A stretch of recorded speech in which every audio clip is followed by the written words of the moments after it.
গণধর্ষণ হয়েছে, শুধুই মাত্র ধর্ষণ নয়, এটা হচ্ছে গণধর্ষণ। সমাজে বাকিরা শাস্তি না পেয়ে সবাই ভিড়ের মাঝে হারিয়ে গেছে। প্রত্যেকের শাস্তি চাই আমরা, যেন কেউ আর একবার এই কাজটি না করার আগে ভাবে যে কি করছি আমরা। শাস্তি এরকম নৃশংস শাস্তি চাই, ওরা যেরকম নৃশংসভাবে হত্যা হয়েছে। যদিও পশ্চিম একটা মেয়ের ধর্ষণ মানে আমাদের সবার ধর্ষণ, হ্যাঁ এই ধর্ষণটা আমাদের সবার জন্য, শুধু একটা মেয়ের হয়। এটা প্রত্যেকটা লোকের গায়ে লাগা উচিত, প্রত্যেকটা মেয়ের গায়ে লাগা উচিত, যেন তাদের ঘরেও যারা মা বোনরা আছে, যারা আজকে আসতেও পারেনি, তারাও কোনো না কোনো ভয়ে আসতে পারে যে রাতে বেরোলে কি হবে, যেন এই ভয়টাও যেন না থাকে। যতদূর আমরা জানি যে পশ্চিমবঙ্গের মুখ্যমন্ত্রী এই বিষয়টা গুরুত্বপূর্ণ সহকারে দেখছেন।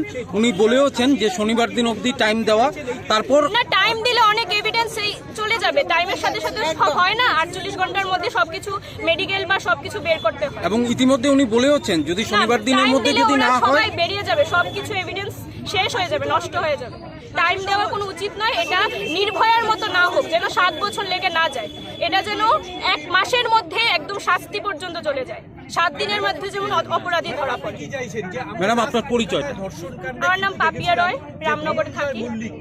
ধন্যবাদ। আমার মনে হয় সবাই প্রতিবাদে নেমেছে, সব মহিলারা, বিশেষ করে পুরুষরাও আছে। তো এটা দিয়ে বোঝা যাচ্ছে যে এখন আমরা ঘরে বসে থাকার নেই, বেরিয়ে আসতে হবে। আর এইরকম বিশ্রী ঘটনার দৃষ্টান্তমূলক শাস্তি আমরা সবাই চাই, কারণ দেখা যাচ্ছে সমাজে ছোট থেকে বৃদ্ধ সবাই এই ঘটনার সম্মুখীন হতে হচ্ছে।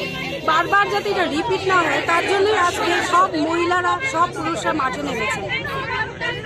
শোনা যায়নি, আমার জানা নেই যে এরকম একজন ডাক্তার ওর নিজের সেমিনার হলে যেখানে পড়ার কথা, যে সেখানে সবসময় একাডেমিক্স বা এরকম জায়গায় ঠিক আছে, আমরা সবার পরিচিত জায়গা ওয়ার্ডের মধ্যে সেমিনার চাই, আমরা এখানে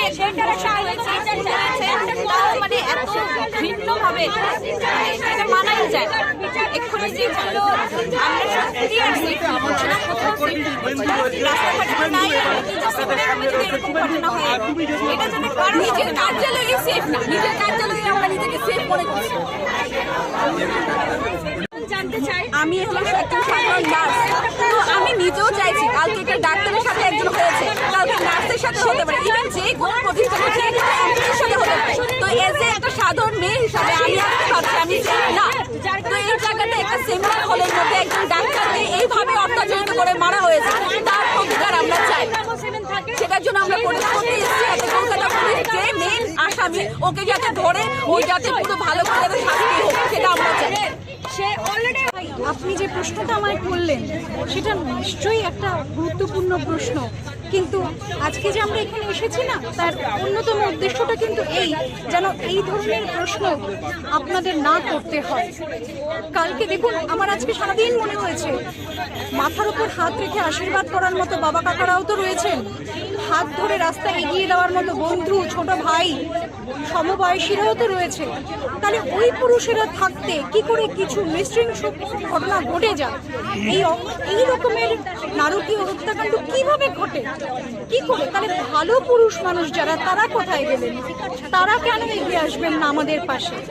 আর দেখুন বলছেন তো সংগ্রামটা কতক্ষণ চলবে? ততক্ষণই চলবে যতক্ষণ না একটা সুষ্ঠু বিচার হয়, যতক্ষণ না ভারতবর্ষের প্রত্যেকটা মেয়ে নিরাপদে ঘরে ফেরার সাহসটা বা এই কনফার্মেশনটা পায় যে হ্যাঁ আমার ঘরে ফেরার জন্য আমার দাদার হাত ধরতে হবে না, আমার বাবার হাত ধরতে হবে না, আর তার ঘরে তার বাবা তার মা নিশ্চিন্ত থাকবেন যে না আমার মেয়ে বেরিয়েছে, ঘরে ফিরে আসবে সুস্থ শরীর।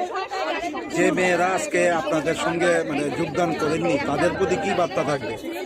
তাদের প্রতি আমার শুধু এইটুকুনি বলার যে ভয় পেও না, সমাজে ভালো মানুষ আছে, পুরুষ মাত্রই খারাপ নয়, ভালো পুরুষও আছে, তারা আছেন বলেই কিন্তু অনেক ক্ষেত্রে আমাদের সাপোর্ট হয়, ওনারা এগিয়ে আসেন, বন্ধুসুলভ ব্যবহার করেন, পিতৃসুলভ স্নেহ দেন, তাই না?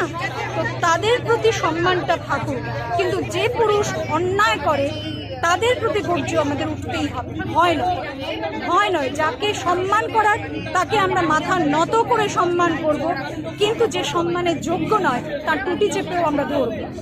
ধন্যবাদ। দেখুন, আমাদের দেশে বিভিন্ন সময়ে এরকম ধর্ষণকারীদের এগেনস্টে আমরা মেয়েরা পথে নেমেছে, কিন্তু তারপরেও আমরা মেয়েরা নিরাপদ নই।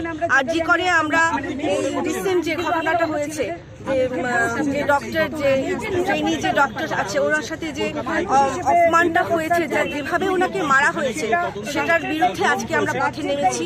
শুধু এই মেয়েটি নয়, আমাদের মতো এর মতো অনেক মেয়ে, নির্ভয়া হত্যাকাণ্ড আমরা জানি, এছাড়া আরো অনেক হত্যাকাণ্ড এরকমভাবে ধর্ষণকারীদের আমরা শাস্তি চাই। এরা যাতে এইভাবে দিনের পর দিন এইটা চলতে পারে না, সেই জন্য আজকে আমরা মেয়েরা সবাই মিলে পথে নেমেছি। বিভিন্ন জায়গায়, শুধু আগরতলায় নয়, কলকাতা, পশ্চিমবঙ্গেও বিভিন্ন জায়গায় মেয়েরা পথে নেমেছে, আর জি করে ঘটনাটার প্রতিবাদ করতে নেমেছে। এই হচ্ছে মানে প্রধান কারণ আমাদের।